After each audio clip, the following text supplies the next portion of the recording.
CBI இயக்குநராக அலோக் வர்மா மீண்டும் பொறுப்பேற்றுக் கொண்டார். சிபிஐ இயக்குநர் அலோக் வர்மாவுக்கும் சிறப்பு இயக்குநர் ராகேஷ் அஸ்தானாவுக்கும் இடையே ஏற்பட்ட மோதல் காரணமாக இருவரையும் மத்திய அரசு கட்டாய விடுப்பில் அனுப்பியது. இதனை எதிர்த்து அலோக் வர்மா தொடர்ந்த வழக்கில் மீண்டும் அவரை பணியமர்த்த உச்சநீதிமன்றம் நேற்று உத்தரவிட்டது. அதே சமயம் அவர் மீதான ஊழல் கண்காணிப்பு ஆணையத்தின் விசாரணை முடியும் வரை அவர் முக்கிய முடிவு ஏதும் எடுப்பதற்கும் தடை விதித்தது. இதனையடுத்து சிபிஐ இயக்குநராக அலோக் வர்மா இன்று மீண்டும் பொறுப்பேற்றுக் கொண்டார்.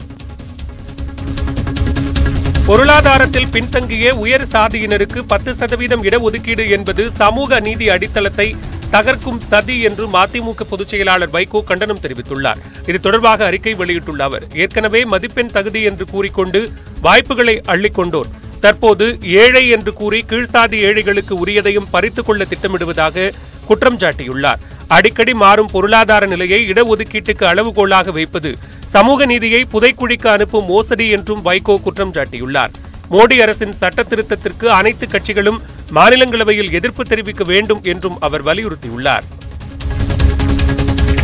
அரசுக்கும் IAS அதிகாரிகளுக்கும் இடையே பணிப்போர் நிலவுவது மக்களுக்கு நல்லதல்ல என்று திமுக பொருளாளர் துரைமுருகன் தெரிவித்துள்ளார். ஈரோட்டை அடுத்துள்ள லக்காபுரத்தில் திமுகவின் ஊராட்சி சபை கூட்டம் நடைபெற்றது.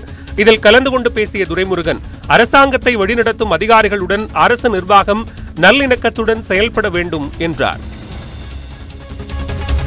பொருளாதாரத்தில் பின்தங்கிய உயர் சாதியினருக்கான இடஒதுக்கீடு மசோதாவுக்கு நாடாளுமன்றத்தில் பாமக உறுப்பினர் அன்புமணி எதிர்ப்பு தெரிவிக்காதது ஏன் என திருமாவளவன் கேள்வி எழுப்பியுள்ளார். உண்மையில் சமூக நீதியின் மீது அக்கறை இருந்திருந்தால் இடஒதுக்கீட்டு கொள்கையை குழி தோண்டி புதைக்கும் பாஜகவின் மோசடியை எதிர்த்து நாடாளுமன்றத்தில் பாமக எதிர்ப்பு தெரிவித்து இருக்க வேண்டாமா என அவர் கேட்டுள்ளார். பாஜகவுடன் கூட்டணி அமைப்பதற்காக மோடி அரசின் மோசடிக்கு மறைமுகமாக பாமக ஆதரவு அளித்ததா என திருமாவளவன் கேள்வி எழுப்பியுள்ளார்.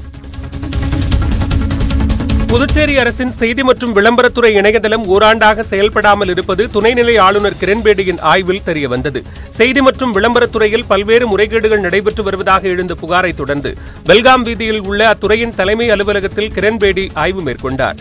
அப்போது அத்துறைக்கான இணையதளம் செயல்படாமல் இருப்பதைக் கண்டு அதிர்ச்சியடைந்தவர் உடனடியாக செயல்பாட்டுக்கு கொண்டுவர உத்தரவிட்டார். மேலும் துறையின் செயல்பாடுகள் திருப்தி அளிக்காத நிலையில் வரும் காலத்தில் எப்படி செயல்பட வேண்டும் என்று அதிகாரிகள் மற்றும் ஊழியர்களுக்கு அங்கேயே பாடம் நடத்தினார். தகுதி வாய்ந்த பத்திரிகையாளர்களுக்கு சலுகைகள் வழங்கப்படுவதில்லை என்ற செய்தியாளர்களின் புகார் தொடர்பாக உரிய நடவடிக்கை எடுக்கப்படும் என்றும் கிரண்பேடி தெரிவித்தார்.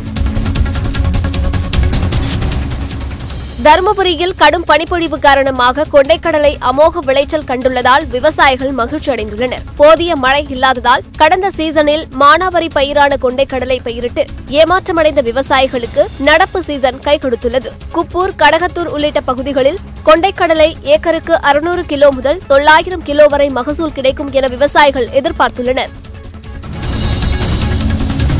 சென்னைக்கு கடத்தி வரப்பட்ட 210 கிராம் தங்க சங்கிலிகளை விமான நிலையத்தில் சுங்கத்துறை அதிகாரிகள் பறிமுதல் செய்தனர். கோலாலம்பூரிலிருந்து சென்னை வந்த பயணியிடம் சோதனை நடத்தியதில் உள்ளாடைக்குள் தங்க நகைகளை மறைத்து வைத்திருந்தது தெரியவந்தது. பறிமுதல் செய்யப்பட்ட நகைகளின் மதிப்பு சுமார் 7 லட்சம் ரூபாய் என அதிகாரிகள் தெரிவித்தனர். தங்கத்தை கடத்தி வந்த சென்னையை சேர்ந்த பயணியிடம் விசாரணை நடைபெற்று வருகிறது.